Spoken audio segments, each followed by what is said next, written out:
Gita IAS, जहां सपनों को पंख मिलते हैं। आप सुन रहे हैं how to be a person in the world, ask Polly's guide through the paradoxes of modern life किताब की हिंदी ऑडियो बुक समरी। इस किताब को लिखा है हेदर हैवरिलेस्की ने। जीवन की उलझनों में अनुग्रह, हास्य और करुणा के साथ नेविगेट करना, एक सलाहकार के दिल से निकली बातें। नमस्कार मेरे प्यारे दोस्तों, आपका स्वागत है उस संवेदनशील और गहरी यात्रा में जो हमें हमारी अपनी ज़िंदगी की उलझनों, रिश्तों की पेचीदगियों और उन सवालों से रूबरू कराती है जो हम सबके मन में आते हैं। आज हम बात करने वाले हैं हीदर हैवरिलेस्की की किताब how to be a person in the world के बारे में। हीदर आस्क पॉली नाम से एक सलाह कॉलम लिखती हैं, जहाँ लोग अपनी ज़िंदगी की सबसे निजी और मुश्किल समस्याएं लेकर आते हैं और वह बिना किसी लाग लपेट के लेकिन बड़े प्यार और समझदारी के साथ उनका जवाब देती है। यह किताब उन्हीं पत्रों और जवाबों का संग्रह है। जीवन की उलझनों में अनुग्रह, हास्य और करुणा के साथ आगे बढ़ने की कला सिखाने वाला एक अनमोल खजाना। तो चलिए दोस्तों, इस यात्रा पर हम साथ साथ चलते हैं, जहां हम सीखेंगे कि कैसे इस दुनिया में एक इंसान बनकर रहा जाता है। भाग 1, खामियां ही तुम्हें खास बनाती हैं। एक दुल्हन बनने वाली महिला अपनी शादी की तैयारियों में व्यस्त है, लेकिन वह खुश नहीं है। उसकी बहन, जो हर मामले में उससे आगे है, ज्यादा खूबसूरत, ज्यादा सफल, वह अपने विदेशी प्रेमी को शादी में लाना चाहती है। दुल्हन के मन में जलन और असुरक्षा की भावनाएं हैं। वह सोचती है कि उसका दिन खराब हो जाएगा। पॉली यानी हीदर उसे समझाती है, क्या तुम सच में उसे दोष दे सकती हो? क्या हम इस बेवकूफ़ी भरी संस्कृति में नहीं पले बढ़े, जहाँ हर जगह air brushed, glossy, goddess adorning तस्वीरें भरी हैं? वह उसे याद दिलाती हैं कि शादी सिर्फ दुल्हन के बारे में नहीं है, ये प्यार का जश्न है, अपने साथी, अपने परिवार, अपने दोस्तों के साथ। तुम शांत और रिलैक्स नहीं रह सकती, और साथ ही दुनिया की सबसे खूबसूरत, सबसे महत्वपूर्ण और सबसे ईर्ष्यालु महिला भी नहीं बन सकती, एक दिन के लिए भी नहीं। वो उसे सलाह देती हैं कि वो अपनी बहन से खुलकर बात करे। देखो, मैं असुरक्षित हूँ और इस दिन को लेकर चिंतित हूँ। अपनी कमजोरियों को स्वीकार करना उन्हें छुपाने की कोशिश करने से बेहतर है।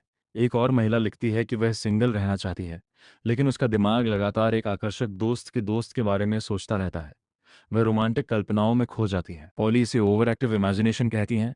हम अपने दिमाग में आदर्श स्थितियां बना लेते हैं, और जब हकीकत उनसे मेल नहीं खाती तो निराश होते हैं। वह सलाह देती हैं कि वर्तमान में जीना सीखें, अपने विचारों पर नियंत्रण पाएं और सेल्फ केयर पर फोकस करें। एक लेखिका high fashion e commerce company में काम करती है। उसे अपने सहकर्मियों की भौतिकवादी सोच से परेशानी है। वह अपनी क्रिएटिव इंटीग्रिटी बनाए रखना चाहती है। पॉली उसे समझाती हैं कि इस माहौल में सीखने का मौका है। अपनी वैल्यूज को पहचानें, सीमाएं तय करें और आगे बढ़ें। मैं पैसे कमा सकती हूँ और कला भी बना सकती हूँ। एक महिला जो हमेशा अपनी अनूठी पहचान को अपनाती रही है, डेटिंग में परेशान है। उसे डर है कि उसकी अजीब आदतें और रुचियां साथी को दूर कर देंगी। पॉली समझाती हैं कि अजीब और सामान्य कोई फिक्स ट्रेट नहीं है, हर कोई इनसे गुजरता है। खुद को स्वीकार करना, वल्नरेबल होना और ऑथेंटिक रहना ही असली रास्ता है। एक महिला को ब्रेकअप के बाद हर्पीस का पता चलता है। वह गहरे शर्म और दुख में डूब जाती है। पॉली उसे करुणा और समझदारी से भरा संदेश देती है। यह उसकी यात्रा का हिस्सा है, उसकी कीमत का आईना नहीं। जब तुम अपनी रौनक और दर्द का विरोध करती हो तो केवल अपने लिए और दर्द पैदा करती हो। यह एक अवसर है आत्म देखभाल का, गहरी और ईमानदार बातचीत का, और खुद को और मजबूत बनाने का। भाग 2, तुम इस दुनिया को अपने पास लाने के लिए अद्वितीय रूप से योग्य हो। एक पाठक प्यार और आत्मसम्मान की अपनी लड़ाई के बारे में लिखती है।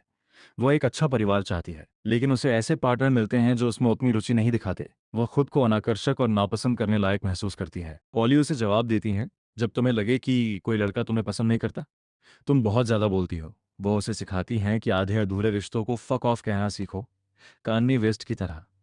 खुद की इज्जत करो, खुद को वैल्यू दो। तुम्हें सिंगल लाइफ को बहुत बहुत अच्छा बनाने पर काम करना होगा। एक संतोषजनक सिंगल लाइफ बनाओ, क्रिएटिविटी को बढ़ावा दो, नए लोगों से जुड़ो और ऐसे रिश्तों से दूर रहो जो तुम्हें गुनगुना महसूस कराते हैं। एक महिला अपने बेरोजगार बॉयफ्रेंड के बारे में लिखती है। वह उसकी जिम्मेदारी महसूस करती है, लेकिन वह जानती है कि उसकी महत्वाकांक्षा की कमी उन दोनों के विकास में बाधक है।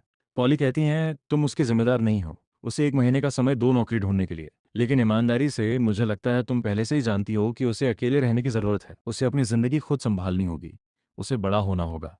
एक महिला यौन उत्पीड़न के बाद की पीड़ा साझा करती है। उसके दोस्त उस उत्पीड़क को वापस समाज में स्वीकार कर रहे हैं। पॉली उसके गुस्से और दर्द को वैलिडेट करती हैं। वह उसे सलाह देती हैं कि वह अपने दोस्तों से अपनी भावनाएं साफ साफ बयान करे। उत्पीड़न की दुर्भावना को समझाना जरूरी है। एक और पाठक पूछता है कि न्यूयॉर्क शहर में कमिटमेंट फोबिक पुरुष इतने आम क्यों हैं। पॉली अपने अनुभव साझा करती हैं और डेटिंग में धैर्य और आत्म जागरूकता की सलाह देती हैं। दूसरों से वैलिडेशन मांगने के बजाय खुद को जानो और समझो। तुम बहुत छोटे समूह का शिकार कर रही हो। तुम्हारा टारगेट डेमोग्राफिक बहुत छोटा है, उनमें से एक से ज्यादा है लेकिन वे हर जगह नहीं है। भाग 3, हिसाब, गुस्सा और जुनून। एक पुरुष अपनी पत्नी से बेवफाई करने की इच्छा जाहिर करता है। उसका तर्क है कि उसकी पत्नी सेक्स में रुचि नहीं रखती और एक अफेयर उसकी शादी और परिवार को बेहतर बना सकता है। पॉली उसे सीधे जवाब देती हैं, चीटिंग को चीटिंग कहा जाता है एक कारण से। मुद्दा ईमानदारी का है, सेक्स का नहीं। वो उसे सलाह देती हैं कि वह अपनी पत्नी से खुलकर बात करे, कपल्स थेरेपी ले और रिश्ते की नींव को मजबूत करे।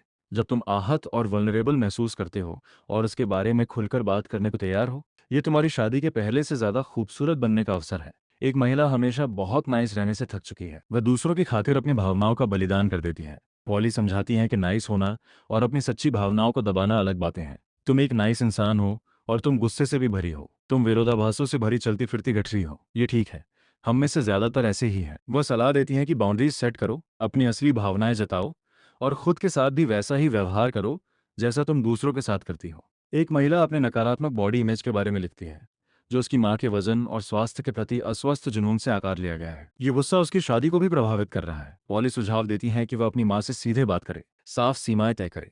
एक युवा महिला उन पुरुषों के प्रति अपने आकर्षण के पैटर्न पर सवाल उठाती है जो पहले से ही किसी रिश्ते में है। पॉली उसे बताती हैं कि यह एक पैटर्न है जिसे पहचानने और बदलने की जरूरत है। तुम किसी ऐसे व्यक्ति की तलाश में हो जिसे तुम्हारा स्वाद पसंद हो और उससे कम कुछ भी काम नहीं चलेगा। भाग 4, रोना ईश्वरत्व के करीब है। एक महिला शराब छोड़ने के बाद अपनी कच्ची भावनाओं और अंतरंगता के मुद्दों से जूझ रही है। वह डरती है कि वह पुरानी आदतों में वापस न चली जाए। पॉली उसे समझाती है कि यह कच्चापन ही विकास और कनेक्शन का रास्ता है। रोनेस के साथ एक उदास डिप्रेशन से बाहर निकलने और धूप में कदम रखने का वादा आता है, जहां तुम खुद को बिना जजमेंट के देख सकती हो। शराब की खुशी एक डिस्ट्रैक्शन थी, सोब्राइटी ऑथेंटिसिटी लाती है। एक महिला अपनी सबसे अच्छी दोस्त के एक्स को डेट कर रही है। उसकी दोस्त टूट गई है और उससे बात नहीं कर रही। पॉली कहती हैं, अपने किए की जिम्मेदारी लो, उसके दर्द को समझो, वैलिडेट करो और बिना पैट्रोनाइजिंग हुए मदद का हाथ बढ़ाओ। एक महिला अपने पति द्वारा बच्चे के जन्म के तुरंत बाद छोड़ दिए जाने के दर्द से गुजर रही है। वह माफी और भरोसे के सवालों से जूझ रही है। पॉली कहती हैं, तुम्हारे पति के कृत्य तुम्हारी कीमत को परिभाषित नहीं करते। अपनी पहचान को फिर से आकार दो, सेल्फ केयर को प्राथमिकता दो और अतीत के बोझ के बिना अपने और अपने बच्चे के लिए खुशहाल जीवन की कल्पना करो। एक महिला सवाल करती है कि उसके लॉन्ग टर्म पार्टनर उससे कभी आई लव यू क्यों नहीं कहते। पॉली कहती हैं, ये तुम्हारी कमी नहीं है, ये उनकी सच्चे कनेक्शन की कमी है। तुम पोषित हो और पोषित करने वाली हो। तुम अत्यधिक प्रेम करने योग्य हो और प्रेम करने वाली हो। अपनी प्रामाणिकता को अपनाओ और सच्चे प्यार को अपने जीवन में जगह बनाने दो। भाग 5, पहचान और कलाकार बनना चाहे तुम कला बनाओ या नहीं। एक खोया हुआ कलाकार अपनी पहचान और भविष्य को लेकर अनिश्चित है। पॉली उसे याद दिलाती हैं कि असुरक्षा की भावनाएं कलाकारों में आम है। तुम बस अपने अनुभव पर विश्वास करने, उन भावनाओं से कुछ बनाने का संकल्प लेती हो। खुद को कलाकार कहना, अपनी पहचान को अपनाना और सभी भावनाओं को क्रिएटिव प्रोसेस का हिस्सा मानना जरूरी है। एक महिला अपनी पहचान और करियर चुनावों को लेकर अपर्याप्तता महसूस करती है। पॉली कहती हैं, अपने क्रिएटिव सपनों को फिर से हासिल करो, यह कभी देर नहीं होती। एक प्रतिभाशाली जैज पियानो वादक न्यूयॉर्क में अपने संगीत करियर और सैन फ्रांसिस्को में पारिवारिक जीवन की अपेक्षाओं के बीच फंसा हुआ है। पॉली कहती हैं, सफलता सिर्फ सामाजिक मानकों से परिभाषित नहीं होती, अपने जुनून को पूरा करने से मिलने वाली संतुष्टि भी उतनी ही मायने रखती है। एक संतुलित जीवन में प्यार और कला दोनों के लिए जगह होती है। अपने पार्टनर से भविष्य के बारे में खुलकर बात करो। एक 31 वर्षीय व्यक्ति एक ऐसी नौकरी में फंसा हुआ है जो उसकी प्रेरणा को खत्म कर रही है। पॉली अपने संघर्ष साझा करते हुए कहती हैं, अपने जुनून से मेल खाने वाला करियर ढूंढो। क्रिएटिविटी के साथ साथ संतोषजनक काम भी जरूरी है। भाग 6, अनिश्चितता का सिद्धांत। एक महिला अपने 20वें दशक के अंत में दोस्त बनाने में कठिनाई महसूस करती है। पॉली कहती हैं, इस उम्र में दोस्त बनाना मुश्किल है। बहुत से लोग अकेलापन महसूस करते हैं, भले ही वे बाहर से खुश दिखें। दोस्ती के स्टैंडर्ड्स को कम करना सीखो। जब महान दोस्तियां तुरंत नहीं बनती तो निराश मत हो। एक विस्तृत जाल बिछाओ, अलग अलग व्यक्तित्वों को अपनाओ और कनेक्शन शुरू करने में पहल करो। शुरुआती अजीबता को स्वीकार करो। एक 38 वर्षीय महिला उम्र बढ़ने के डर और निराशा से जूझ रही है। पॉली उसे अपने डर का सामना करने, जीवन की चुनौतियों से जुड़ने और सेल्फ केयर पर ध्यान केंद्रित करने के लिए प्रोत्साहित करती हैं। एक शर्मीला व्यक्ति सामाजिक मेलजोल और डेटिंग में कठिनाई महसूस करता है। पॉली उसे आश्वस्त करती हैं, बहुत से लोग ऐसा ही महसूस करते हैं। प्रामाणिकता पर फोकस करो और सामाजिक चिंताओं को दूर करने के लिए धीरे धीरे दोस्ती विकसित करो। एक 25 वर्षीय महिला जीवन के फैसलों को लेकर अनिश्चित है। पॉली कहती हैं, खोया हुआ महसूस करना सामान्य है। भावनाओं से जुड़ो, वल्नरेबिलिटी को अपनाओ और यह खुद को बेहतर समझने की ओर ले जाएगा। एक 27 वर्षीय महिला करियर और परिवार शुरू करने के बीच फंसी हुई है। पॉली कहती हैं, वर्किंग मदर्स के लिए कोई परफेक्ट समाधान नहीं है। तैयारी और सपोर्ट के साथ दोनों भूमिकाएं निभाओ और नौकरी में असंतोष को सक्रिय रूप से संबोधित करो। भाग 7, टूटन में सुंदरता। एक महिला अपने 40वें दशक की शुरुआत में एक प्रसिद्ध व्यक्ति के साथ एक संक्षिप्त संबंध के बाद अपराध बोध से ग्रस्त है। यह उसकी लंबी शादी में उसे खोया हुआ और अनप्रिसिएटेड महसूस कर रहा है। पॉली कहती हैं, यह अफेयर एक वेक अप कॉल है। यह संकेत है कि तुम जीवन से और अधिक चाहती हो। अपने जीवन में हमें चीज़ों के दूसरे पक्ष को आजमाने की हिम्मत करनी होती है, सिर्फ ये देखने के लिए कि क्या फिट बैठता है। अपनी इच्छाओं को स्वीकार करो, नए अनुभवों की तलाश करो और उन्हें महज गलती कहकर खारिज मत करो। एक पति जिसकी पत्नी ने उसके घर से दूर समय बिताने की आदतों के कारण अलग होने का फैसला किया है। पॉली सीधे कहती हैं, तुम्हारे व्यवहार में उसकी भावनाओं के लिए सहानुभूति की कमी है। अभी सच्चे कदम उठाओ, सक्रिय रूप से प्यार दिखाओ और रिश्ते की भलाई को प्राथमिकता दो। एक महिला अपने अतीत के अपने शादीशुदा बॉस के साथ संबंध को अपने वर्तमान बॉयफ्रेंड से छुपाने का दबाव महसूस करती है। पॉली जोर देती है, ईमानदारी जरूरी है। सच बताओ, इससे पहले कि वह तुम्हारी कंपनी में नौकरी स्वीकार करे। एक बेटी अपने पिता की अचानक मौत के बाद के दुख से जूझ रही है, खासकर जब उसकी माँ उसकी भावनाओं को खारिज कर रही है। पॉली कहती है, अपने दुख को पूरी तरह से अपनाओ, इसे जटिल होने दो, इसे समय लेने दो और इसे दूसरों के साथ साझा करो। समझते हैं, अविश्वसनीय उदासी अपने साथ खुशी की शुद्धतम धारा को छूने की क्षमता लेकर आती है। अंत में, उम्र बढ़ने और नुकसान के संघर्षों पर एक चिंतन। एक दोस्त का परिवार मुश्किलों से गुजर रहा है। पॉली कहती हैं, जीवन संघर्ष है, लेकिन हम में से ज्यादातर एक तरह से या दूसरे मुश्किल या नहीं बस चलते रहते हैं।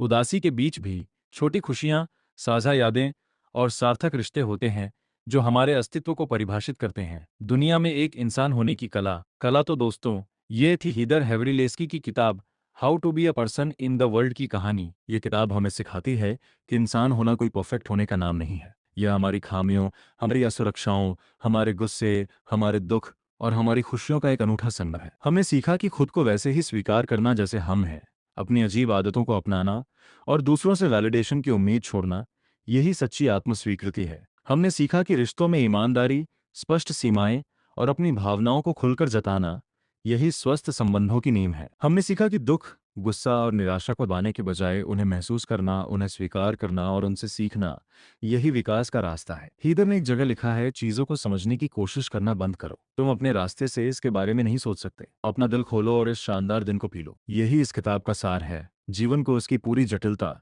उसकी पूरी सुंदरता और उसकी पूरी कच्चापन के साथ जीना। धन्यवाद, नमस्कार। ऐसी ही दिल को छू लेने वाली किताबों से जुड़ने के लिए हमारे चैनल को सब्सक्राइब करें, क्योंकि अच्छी किताबें दिल ही नहीं, रूह तक उतर जाती हैं। धन्यवाद।